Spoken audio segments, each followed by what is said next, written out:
ಹಿರಿಯರೇ, 1 ತಿಂಗಳವರೆಗೆ ಊಟದ ಈ ನಿಯಮವನ್ನು ಪಾಲಿಸಿ. ನಿಮ್ಮ 90% ಅಷ್ಟು ರೋಗಗಳು ಸ್ವತಃ ಕಡಿಮೆಯಾಗುತ್ತವೆ. ಈಗಿನ ಕಾಲದಲ್ಲಿ ಹಿರಿಯರು ತಮ್ಮ ಆರೋಗ್ಯವನ್ನು ಸುಖಮಯವಾಗಿ ನಡೆಸುವುದು ತುಂಬಾನೇ ಕಷ್ಟದಾಯಕವಾಗಿದೆ.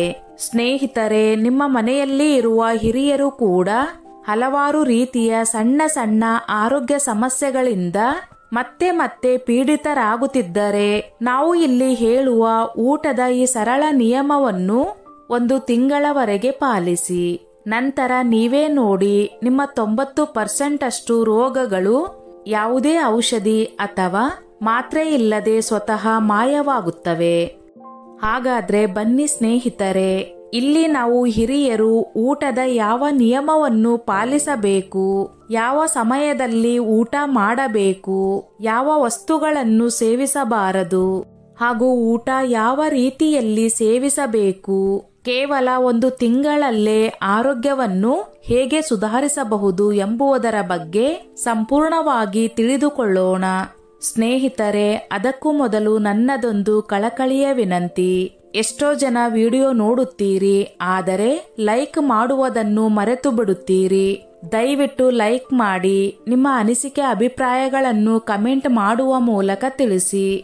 ವಯಸ್ಸಾದ ಹಿರಿಯರು 1 ತಿಂಗಳವರೆಗೆ ನಿಯಮಿತವಾಗಿ ಕೆಲವು ಸರಳವಾದ ಆದರೆ ಪ್ರಭಾವಶಾಲಿ ನಿಯಮಗಳನ್ನು ಅನುಸರಿಸಿದರೆ ಅವರ ಸಾಮಾನ್ಯ ಕಾಯಿಲೆಗಳಾದ ಅನಿಲ, ಮಲಬದ್ಧತೆ, ಆಯಾಸ, ದೌರ್ಬಲ್ಯ, ನಿದ್ರಾಹೀನತೆ, ಸಕ್ಕರೆ ಕಾಯಿಲೆ ಮತ್ತು ಅಧಿಕ ರಕ್ತದೊತ್ತಡವು ಹೆಚ್ಚಿನ ಪ್ರಮಾಣದಲ್ಲಿ ಸುಧಾರಿಸಬಹುದು. ಮೊದಲನೆಯದಾಗಿ, ವಯಸ್ಸಾದವರ ಉತ್ತಮ ಆರೋಗ್ಯಕ್ಕೆ ಬೆಳಗಿನ ಉಪಹಾರ ಬಹಳ ಮುಖ್ಯ. ಏಕೆಂದರೆ ಇದು ದಿನದ ಕಾರ್ಯಗಳಿಗೆ ದೇಹದ ಶಕ್ತಿ ಮತ್ತು ಮಾನಸಿಕ ಸ್ಥಿರತೆಯನ್ನು ಒದಗಿಸುತ್ತದೆ. ರಾತ್ರಿ ಇಡೀ ಮಲಗಿದ ನಂತರ ದೇಹವು 8 ರಿಂದ 10 ಗಂಟೆಗಳ ಕಾಲ ಉಪವಾಸದ ಸ್ಥಿತಿಯಲ್ಲಿ ಇರುತ್ತದೆ.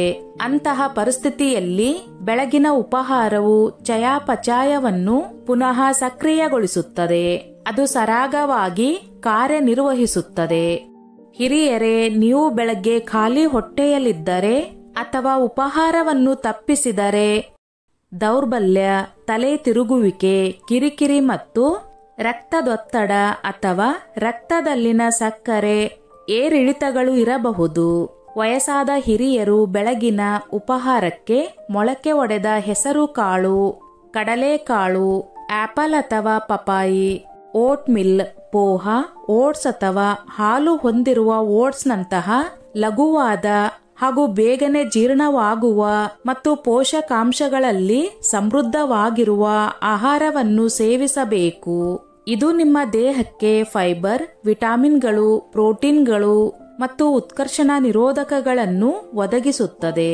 ಇದು ರೋಗ ನಿರೋಧಕ ಶಕ್ತಿಯನ್ನು ಹೆಚ್ಚಿಸುತ್ತದೆ ಮತ್ತು ಹಲವಾರು ರೋಗಗಳ ವಿರುದ್ಧ ಹೋರಾಡಲು ವಯಸ್ಸಾದವರಿಗೆ ಶಕ್ತಿಯನ್ನು ನೀಡುತ್ತದೆ.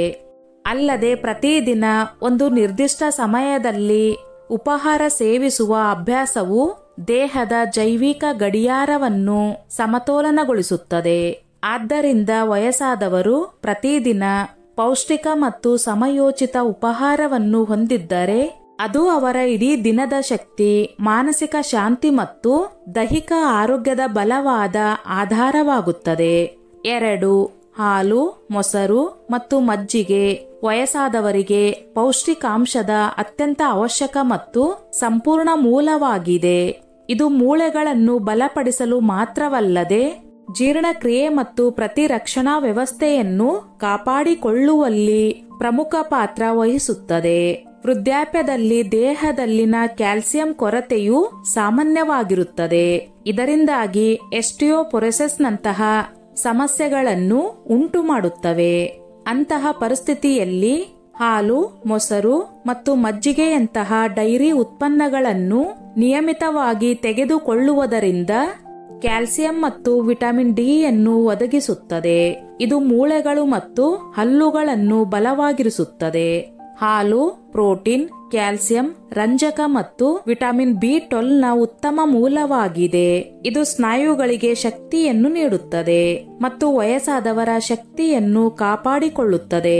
ಜೀರ್ಣಕ್ರಿಯೆಯನ್ನು ಬಲಪಡಿಸುವ ಮಲಬದ್ಧತೆ ಮತ್ತು ಅನಿಲ ದೂರುಗಳನ್ನು ಕಡಿಮೆ ಮಾಡುವ, ಕರುಳಿನ ಆರೋಗ್ಯವನ್ನು ಸುಧಾರಿಸುವ ಪ್ರೋಬಯೋಟಿಕ್ಗಳನ್ನು ಮೊಸರು ಒಳಗೊಂಡಿದೆ. ಮಜ್ಜಿಗೆ ಲಘುವಾದ ಮತ್ತು ಶೀತವಾಗಿದೆ. ಇದು ಬೇಸಿಗೆಯಲ್ಲಿ ನಿಮ್ಮ ದೇಹವನ್ನು ತಂಪಾಗಿರಿಸುತ್ತದೆ, ಆಮ್ಲೀಯತೆಯನ್ನು ನಿವಾರಿಸುತ್ತದೆ ಮತ್ತು ಹಸಿವನ್ನು ಹೆಚ್ಚಿಸುತ್ತದೆ. ಇಲ್ಲಿ ಗಮನಿಸಬೇಕಾದ ವಿಷಯ ಏನೆಂದರೆ, ರಾತ್ರಿಯಲ್ಲಿ ಅವುಗಳನ್ನು ಸೇವಿಸುವುದು ಸೂಕ್ತವಲ್ಲ, ವಿಶೇಷವಾಗಿ ಮೊಸರು, ಏಕೆಂದರೆ ಇದು ಶೀತ ಪರಿಣಾಮವಾಗಿದೆ ಮತ್ತು ರಾತ್ರಿಯಲ್ಲಿ ಲೋಳೆಯ ಅಥವಾ ಶೀತದ ಸಮಸ್ಯೆಯನ್ನು ಹೆಚ್ಚಿಸುತ್ತದೆ. 3. ಊಟ ಮಾಡುವಾಗ ನೀರು ಕುಡಿಯದಿರುವುದು. ಆಯುರ್ವೇದವು ಬಹಳ ಮುಖ್ಯ ಎಂದು ಹೇಳಿದೆ, ವಿಶೇಷವಾಗಿ ವೃದ್ಧರ ಆರೋಗ್ಯಕ್ಕೆ. ವಯಸ್ಸು ಹೆಚ್ಚಾದಂತೆ ದೇಹಕ್ಕೆ ಜೀರ್ಣಕಾರಿ ಶಕ್ತಿಯು ದುರ್ಬಲಗೊಳ್ಳುತ್ತದೆ ಮತ್ತು ಅದರ ಮೇಲೆ ಹೆಚ್ಚುವರಿ ಹೊರೆ ಹೇರಿದರೆ ಅನಿಲ, ಮಲಬದ್ಧತೆ, ಅಜೀರ್ಣ, ಹೊಟ್ಟೆ ಉಬ್ಬರದಂತಹ ಸಮಸ್ಯೆಗಳು, ಭಾರವಾದ ಅಥವಾ ಹುಳಿ ಬ್ಲೀಚಿಂಗ್ ಹೆಚ್ಚಾಗುತ್ತದೆ. ಆಯುರ್ವೇದದ ಪ್ರಕಾರ ನಾವು ಆಹಾರದೊಂದಿಗೆ ಅಥವಾ ನಡುವೆ ನೀರನ್ನು ಕುಡಿಯುವಾಗ ಅದು ನಮ್ಮ ಜಠರ ದುರಿತವನ್ನು ದುರ್ಬಲಗೊಳಿಸುತ್ತದೆ. ಇದರರ್ಥ ನೀರಿನ ಕಾರಣದಿಂದಾಗಿ ಹೊಟ್ಟೆಯಲ್ಲಿ ಆಹಾರವನ್ನು ಜೀರ್ಣಿಸಿಕೊಳ್ಳುವ ನೈಸರ್ಗಿಕ ರಸಗಳು ಅಂದರೆ ಕಿಣ್ವಗಳು ಮತ್ತು ಆಮ್ಲಗಳು ತೆಳುವಾಗುತ್ತವೆ. ಇದು ಆಹಾರವನ್ನು ಸಂಪೂರ್ಣವಾಗಿ ಜೀರ್ಣಿಸಿಕೊಳ್ಳುವುದಿಲ್ಲ. ಹಾಗಾಗಿ ಊಟದ ನಡುವೆ ನೀರನ್ನು ಕುಡಿಯಬಾರದು. 4. ಟಿವಿ ಅಥವಾ ಮೊಬೈಲ್ ನೋಡುವಾಗ ವಯಸ್ಸಾದವರು ಆಹಾರವನ್ನು ಸೇವಿಸಬಾರದು, ಏಕೆಂದರೆ ಈ ಅಭ್ಯಾಸವು ಜೀರ್ಣಕಾರಿ ಮತ್ತು ಮಾನಸಿಕ ಆರೋಗ್ಯ ಎರಡಕ್ಕೂ ಹಾನಿಕಾರಕವೆಂದು ಸಾಬೀತುಪಡಿಸಬಹುದು. ಆಹಾರವನ್ನು ತಿನ್ನುವಾಗ ನಾವು ಟಿವಿ ಮೇಲೆ ಕೇಂದ್ರೀಕರಿಸಿದಾಗ ಟಿವಿ, ಮೊಬೈಲ್ ಅಥವಾ ಟ್ಯಾಬ್ನಂತಹ ನಮ್ಮ ಸಂಪೂರ್ಣ ಗಮನವು ಆಹಾರದ ಮೇಲೆ ಇರುವುದಿಲ್ಲ. ನಾವು ಎಷ್ಟು ಮತ್ತು ಹೇಗೆ ತಿನ್ನುತ್ತಿದ್ದೇವೆ ಎಂಬುದರ ಮೇಲೆ ಇದು ನೇರವಾಗಿ ಪರಿಣಾಮ ಬೀರುತ್ತದೆ. ಆಗಾಗ್ಗೆ ಆಹಾರವನ್ನು ಸರಿಯಾಗಿ ಅಗಿಯದೆ ತ್ವರಿತವಾಗಿ ನುಂಗಲಾಗುತ್ತದೆ. ಇದಲ್ಲದೆ ಟಿವಿಯತ್ತ ಗಮನ ಹರಿಸುವುದರಿಂದ ಹೊಟ್ಟೆ ತುಂಬಿದೆ ಎಂದು ಮೆದುಳಿಗೆ ಸೂಚಿಸುವುದಿಲ್ಲ. ವಯಸ್ಸಾದವರು ಅಜಾಗರೂಕತೆಯಿಂದ ಅಗತ್ಯಕ್ಕಿಂತ ಹೆಚ್ಚಿನದನ್ನು ತಿನ್ನುತ್ತಾರೆ ಮತ್ತು ಬೊಜ್ಜು, ಸಕ್ಕರೆ ಅಥವಾ ರಕ್ತದೊತ್ತಡದಂತಹ ಸಮಸ್ಯೆಗಳು ಹದಗೆಡುತ್ತವೆ. ಆದ್ದರಿಂದ ವಯಸ್ಸಾದವರು ತಿನ್ನುವ ಸಮಯದಲ್ಲಿ ಮೊಬೈಲ್, ಟಿವಿ ಮತ್ತು ಯಾವುದೇ ರೀತಿಯ ವಿಚಲನದಿಂದ ದೂರವಿರಬೇಕು ಮತ್ತು ಆಹಾರವನ್ನು ಧ್ಯಾನ ಪ್ರಕ್ರಿಯೆಯಾಗಿ ತೆಗೆದುಕೊಳ್ಳಬೇಕು. 5. ಚೆನ್ನಾಗಿ ಅಗಿದು ತಿನ್ನಿ. ತಿನ್ನುವಾಗ ಪ್ರತಿ ತುತ್ತನ್ನು ಕನಿಷ್ಠ 30 ರಿಂದ 40 ಬಾರಿ ಅಗಿದು ತಿನ್ನಬೇಕು. ನಾವು ಆಹಾರವನ್ನು ಸರಿಯಾಗಿ ಅಗಿಯದಿದ್ದಾಗ ಹಲ್ಲುಗಳ ಕೆಲಸವನ್ನು ಕರುಳು ಮಾಡಬೇಕಾಗುತ್ತದೆ ಮತ್ತು ಅವು ದುರ್ಬಲಗೊಳ್ಳುತ್ತವೆ. ಆದ್ದರಿಂದ ಆಹಾರವನ್ನು ಚೆನ್ನಾಗಿ ಅಗಿದು ಮಾತ್ರ ತಿನ್ನಿರಿ. ಹಸುವಿಗಿಂತ ಸ್ವಲ್ಪ ಕಡಿಮೆ ತಿನ್ನಿರಿ ಮತ್ತು ನಿರ್ದಿಷ್ಟ ಸಮಯದಲ್ಲಿ ತಿನ್ನಿರಿ. ತಿಂದ ತಕ್ಷಣ ನೀರನ್ನು ಕುಡಿಯಬೇಡಿ, ಏಕೆಂದರೆ ಈ ಸಮಯದಲ್ಲಿ ಹೊಟ್ಟೆಯಲ್ಲಿ ಅಂತಹ ರಸವನ್ನು ತಯಾರಿಸಲಾಗುತ್ತದೆ. ಅದು ಆಹಾರವನ್ನು ಜೀರ್ಣಿಸಿಕೊಳ್ಳಲು ಕೆಲಸ ಮಾಡುತ್ತದೆ. ಆದರೆ ನಾವು ನೀರು ಕುಡಿಯುವಾಗ ಅವು ಆಹಾರದೊಂದಿಗೆ ಕರಗುತ್ತವೆ ಮತ್ತು ಆಹಾರವನ್ನು ಸರಿಯಾಗಿ ಜೀರ್ಣಿಸಿಕೊಳ್ಳಲಾಗುವುದಿಲ್ಲ. ಇದನ್ನು ನಿರಂತರವಾಗಿ ಮಾಡುವುದರ ಮೂಲಕ ಮಲಬದ್ಧತೆ ಮತ್ತು ಅಜೀರ್ಣ ಪ್ರಾರಂಭವಾಗುತ್ತದೆ. ಆದ್ದರಿಂದ ಸೇವಿಸಿದ ನಂತರ ಕನಿಷ್ಠ ಅರ್ಧ ಗಂಟೆಯಾದರೂ ನೀರು ಕುಡಿದು ಹೋಗಬೇಕು. 6. ರಾತ್ರಿಯ ಊಟವನ್ನು ತ್ವರಿತವಾಗಿ ಮತ್ತು ಹಗುರವಾಗಿ ತಿನ್ನಬೇಕು. ರಾತ್ರಿಯ ಸಮಯವು ದೇಹದ ವಿಶ್ರಾಂತಿ ಮತ್ತು ದುರಸ್ತಿಗಾಗಿ ಇರುತ್ತದೆ. ಭಾರೀ ಆಹಾರವನ್ನು ಜೀರ್ಣಿಸಿಕೊಳ್ಳಲಾಗುವುದಿಲ್ಲ. ಆಯುರ್ವೇದ ಹಾಗೂ ಆಧುನಿಕ ವಿಜ್ಞಾನ ಈ ಎರಡು ಭೋಜನವು ತ್ವರಿತ ಮತ್ತು ಹಗುರವಾಗಿರಬೇಕು ಎಂದು ಒತ್ತಿ ಹೇಳುತ್ತದೆ. ತಡರಾತ್ರಿ ಅಥವಾ ಭಾರೀ ಆಹಾರವು ಜೀರ್ಣಕ್ರಿಯೆಯನ್ನು ನಿಧಾನಗೊಳಿಸುತ್ತದೆ. ಇದು ಅನಿಲ, ಆಮ್ಲೀಯತೆ, ಮಲಬದ್ಧತೆ ಮತ್ತು ನಿದ್ರೆಯ ಅಡಚಣೆಯಂತಹ ಸಮಸ್ಯೆಗಳನ್ನು ಉಂಟುಮಾಡುತ್ತದೆ, ವಿಶೇಷವಾಗಿ ವೃದ್ಧರಲ್ಲಿ.